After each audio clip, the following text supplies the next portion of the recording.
When Venice tried to host a Russian pavilion at its Biennale art show, pro-Ukraine demonstrators forced the exhibit to close. But when France granted almost 180,000 Russians permission to travel throughout the Schengen zone last year, there were no noisy protests because those figures aren't public. Until now.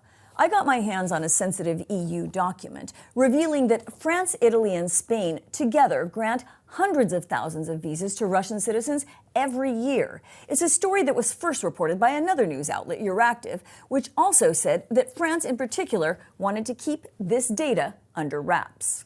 France actually increased the number of Russians allowed in last year, despite the European Commission banning multiple entry visas, emphasizing concerns about Russian visitors, such as the weaponization of migration, acts of sabotage, and the potential misuse of visas.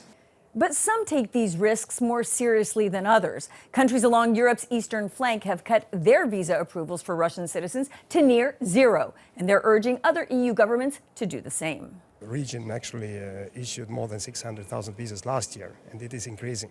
It's immediate threat to our people because Russian secret services sending people, organizing different sabotage acts and killing our people, so this is not normal. But the EU can't control member states' borders, and France says it's following the rules. A government official told me French authorities are granting visas on a case-by-case basis after analysis of each situation and after having operated all the necessary security checks in full compliance with the guiding lines of the EU Commission. But that's not enough reassurance for some. Estonia is leading a group of countries concerned that some of these tourist groups to Europe may include Russian soldiers. They're urging the creation of a Schengen blacklist that would automatically ban anyone who's been fighting in Russia's war on Ukraine. Former Lithuanian Foreign Minister Gabrielius Landsbergis says the visa statistics lay bare hypocrisy in the positions of some European governments.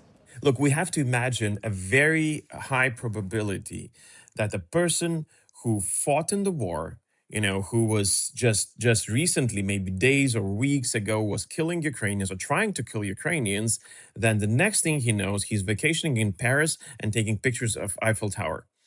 And it's the same person. And then we're saying that we're supporting Ukraine. Estonia's Sakna says the issue of granting these visas is a matter of public security. So he's glad these figures have been revealed. The European people should decide whether we would like to welcome these ex-combatants or Russian people just to come to visit Europe, and we are not sure actually who they are. EU leaders are expected to discuss a Schengen blacklist for Russian ex-combatants at their next summit in June.